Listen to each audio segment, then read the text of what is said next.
This video is so important for you to watch because it highlights 16 of the most common RV camping pitfalls that could turn your trip into a nightmare. Watch this video so you can avoid these common mistakes to ensure your RV camping adventures are nothing short of spectacular. Hi, if you're new here, I'm Randy, and every Thursday I share tips and tricks to help you make big memories in small campers.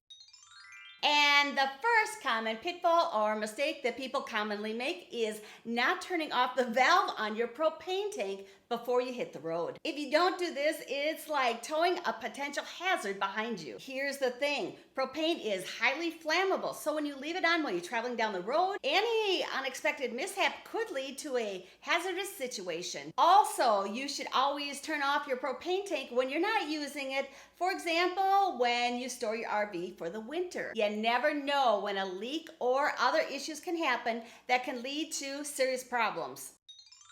Number 2, let's have a friendly chit chat about not parking your RV close enough to any of the hookups that you want to use. Because a lot of things on this list, like this one, have gotten me a few times. And trust me, when it happens, it can be frustrating. So to avoid the situation from happening to you, before you unhitch your RV from your tow vehicle, take a second and literally take out everything that needs to reach a connection, like your water hose, your sewer hose, or your power cord, and make sure that they can actually reach where they need to reach. This is going to save you a lot of time, so you don't have to re-hitch your RV to your tow vehicle, just to move it over maybe even a few inches so that you can connect. Let me know if this has ever happened to you too.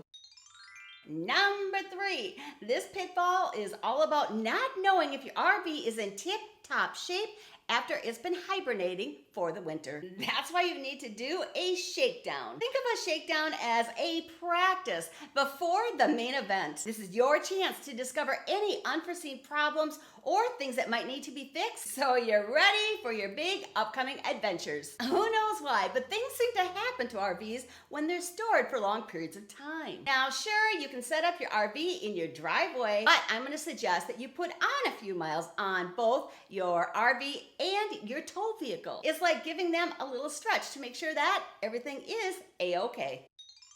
Number 4, now let's talk about weight. RV weight, that is. Not paying attention to all the gear that we stuff inside our RV is a commonly overlooked mistake. The problem is, ignoring your manufacturer's weight limitations can lead to some not so fun scenarios. Things could happen like your tires could wear out faster than expected, and worst of all, you may compromise your safety on the road. Bonus tip, it's also highly recommended that you do keep your max RV weight to 10 to 15% below the recommended maximum weight. I did a previous video that tells you everything you need to know about towing and weight, including what size travel trailer your tow vehicle can safely tow. So if you want to learn more about this, I'll leave a link to that video in the video description below. Number 5, have you ever thought, I don't need to take the time to get my RV level, or it's level enough? Well, unfortunately, you're not alone, but I hope to change your mind. Because you may not realize this, but many of the amenities that are inside your RV require a level surface to work. Refrigerators and air conditioning coils won't cool properly, so your refrigerator could stop working and your air conditioning may not cool you down. Or if you have slide outs, this will throw them off balance. And an unlevel RV can cause long-term issues and damage.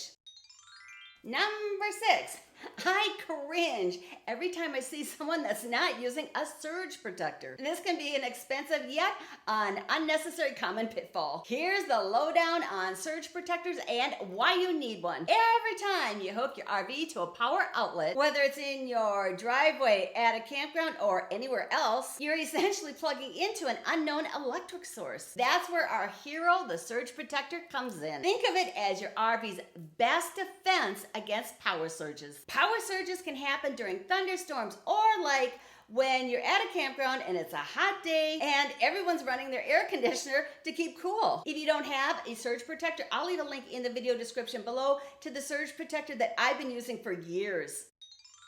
Number 7, and this pitfall can be really dangerous, and that's not having a reliable resource to alert you if bad weather's coming in. Once again, I know this from a terrifying firsthand experience that I had a few years ago, but I remember it like it was yesterday. I was camping in the UP of Michigan, which is my favorite place to camp, but I didn't have a good cell signal. Well, in the middle of the night, the wind started blowing and howling, and I could feel my camper sway. This was really a scary experience because one, I didn't know the bad weather was coming, so I was caught off guard. And secondly, I didn't know if it was going to continue to get worse, or if I should leave, or what I should do next, because I didn't know what to expect. Lucky for me, my camper did not blow over that night. But the first thing I did when I returned home was I bought a NOAA radio. A NOAA radio is critical to carry with you and have with you every time you go camping, because it provides up-to-date information on dangerous weather. And you don't need a cell signal to get these weather alerts. I did a video all about the NOAA radio, so if you want to learn more about the radio, I'll leave a link to that video in the video description below. Number 8. And oh boy, this one's a biggie. When we're dealing with travel trailers and tow vehicles, we're handling substantial equipment. In reality, one small oversight when you're hitching or unhitching your trailer can result in costly repairs, or worse, can cause some very serious safety risks to you and your family and others on the road. If you forget to use your chocks, your RV might decide to take a roll. If you neglect to secure the pin that secures your RV to your tow vehicle, well, then you could witness your travel trailer taking a dash across the freeway. So yes, it's critical that you hitch and you unhitch correctly each and every time you do this, which is a perfect segue into the next pitfall that you need to avoid. Number 9, it's a mistake not to rely on RV checklists. The best way to trust that you don't miss a critical step when you're hitching or unhitching your trailer is by using a checklist. It's astonishing how many things can slip our mind when we don't use a checklist. So using a checklist is going to help you alleviate a lot of anxiety. Here's a few examples of what I'm talking about. Check your RV tires pressure, turn off your water pump and your water heater, verify your headlights, your side lights, and your tail lights all work. I created a hitching and an unhitching checklist that I keep on a piece of paper in the glove compartment of my tow vehicle. That way it's always available. And I put these checklists on my website. So if you would like to download my checklist, I'll leave a link to do that in the video description below. You can use it just as it is, or you can also use it as a guideline to create your own checklist. Coming up is a mistake that no one ever talks about and more. But first, a really fun, quick sponsor message. I set out to create a collection of tees that are not only comfortable to wear when you're out adventuring, but they also capture the thrills and the joys that we experience on our adventures. Yep, they're comfortable to wear when we're camping, hiking, or just having fun outdoors. But these tees, they also have a cool, stylish vibe, so they're perfect for wearing everywhere. Yep, I'm just a girl that loves camping, so this tee proudly lets me share that with everyone. To see all the fun designs, just click on the link below. Number 10. A critical step that a lot of RVers neglect is an RV walk around. But if it was on your checklist, you wouldn't forget to do it. If you're unfamiliar with what an RV walk around is, it's the last thing you do before you hit the road. And you simply walk around your RV and your tow vehicle to do a visual inspection. You're looking for things that you may have overlooked, like are the windows and vents closed, or if there's something you left on the picnic table, or anything else that you forgot to put away. It's also a time for you to look for any potential damage or problem that you need to fix before you hit the road. Number 11. While we're talking about hitting the road, this is another serious pitfall to avoid. And many people are guilty of doing this. I know this because I see those speeders that are whipping right on by me as they're towing their RV or travel trailer down the road. Yes, we're always in a hurry because we're so pumped up to get our adventure started. I too get impatient when traveling, so speeding is very tempting. But hold on to your horses. races. Unlike zipping around when you're not hitched up, towing an RV is like maneuvering your entire home on wheels. RVs are tall and long and quite the heavyweights. So speeding, not the best idea. I have to tell you a real quick story. When I was 16 or 17, I just turned 61, so that was a long time ago. But it was early in the morning, and I probably didn't want to get out of bed, so I slept in. So